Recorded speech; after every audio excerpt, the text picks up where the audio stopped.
Na aula passada, a gente aprendeu o que é consciente, inconsciente coletivo, como ele acaba interferindo diretamente na nossa forma de pensar e de agir. Agora, a gente vai ver como foi que o conceito de infância surgiu. Será que a gente entende de infância desde a época dos homens da caverna, como a gente falou na aula passada? Ou será que o conceito de infância é recente? Para a gente saber tudo isso e entender, eu preciso explicar um pouquinho da história da humanidade e como é que a gente foi entendendo o que significa a infância. Até o século XII, as condições de higiene e saúde eram muito precárias, o que fazia com que muitas crianças morressem de forma muito precoce, antes mesmo de completarem 1 ano de idade. E quando, mesmo assim, algumas crianças conseguiam sobreviver e atingir certa idade, elas não possuíam identidade própria. Essa identidade só era adquirida depois que conseguissem fazer coisas semelhantes àquelas realizadas pelos adultos com que elas estavam ali misturadas. Essa mistura e a não identidade das crianças faziam com que os adultos do século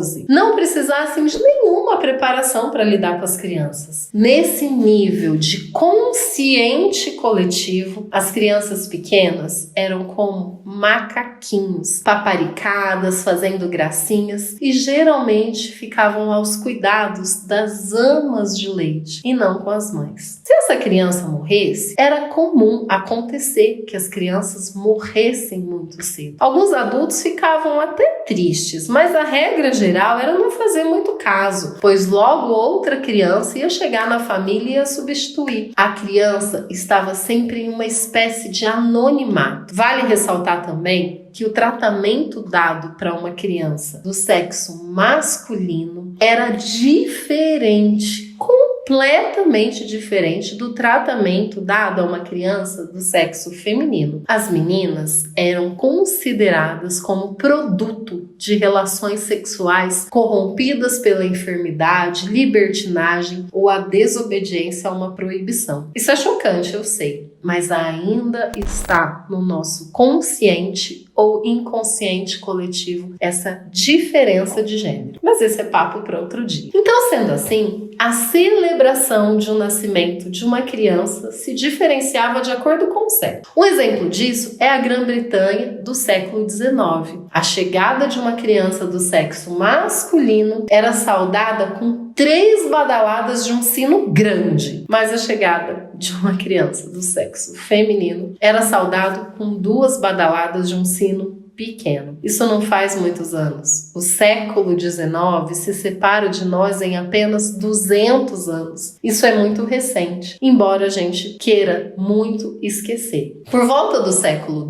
XII, a arte medieval desconhecia a infância ou não tentava representá-la. Acredita-se que essa ausência se devesse à incompetência ou à falta de habilidade dos adultos da época. É muito provável que não houvesse lugar para a infância nesse mundo. Até o século XVIII, não existiam crianças caracterizadas por sua expressão particular, sendo retratadas como homens de tamanho reduzido. Não se tem notícias de camponeses ou artesãos registrando suas histórias de vida durante a Idade Média. E mesmo o relato dos nobres de nascimento ou dos devotos da igreja não costumavam demonstrar muito interesse pelos primeiros anos de vida. Isso fica muito claro através da arte. Da mesma forma, durante todo o período moderno da Inglaterra, as crianças estiveram bastante ausentes na literatura. Tanto faz se eram dramas, romances do século XVIII. A criança era, no máximo, uma figura marginal em um mundo adulto. Passamos muitos séculos na história da humanidade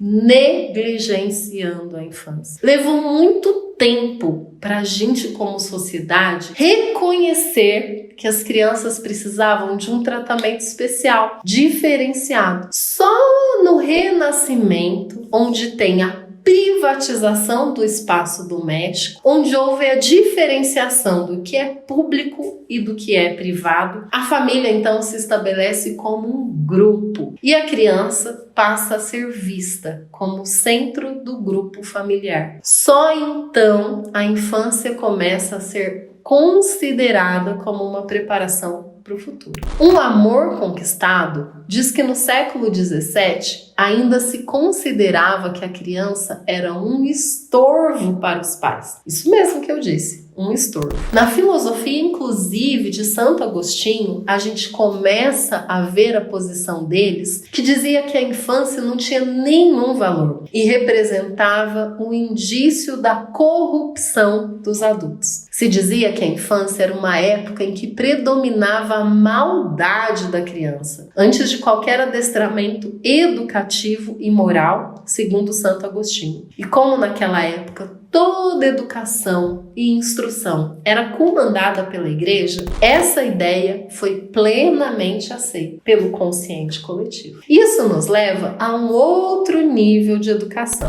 Antes, as crianças eram totalmente esquecidas e anônimas dentro dos grupos familiares e sociais. E a partir de agora, foi implantada a ideia de educação rigorosa, que livrasse as crianças das suas malignidades naturais. Coube então aos pais dessa época adotarem atitudes extremamente rígidas com seus filhos. E esse foi o pensamento predominante durante um longo período da história da pedagogia. E ele foi a principal responsável pela frieza dos pais com os filhos dentro das próprias famílias. Os pais, instruídos pelos pedagogos, começaram a adotar uma atitude, uma educação ortodoxa em relação aos seus filhos, para os livrarem dessa maldade arraigada neles. Quando eu digo educação ortodoxa, eu estou falando de castigos físicos, palmatórias, ajoelhar em grãos de milho, todas as atrocidades que provavelmente seu avô, sua avó tiveram na infância. E você, inclusive, já ouviu essas histórias, infelizmente.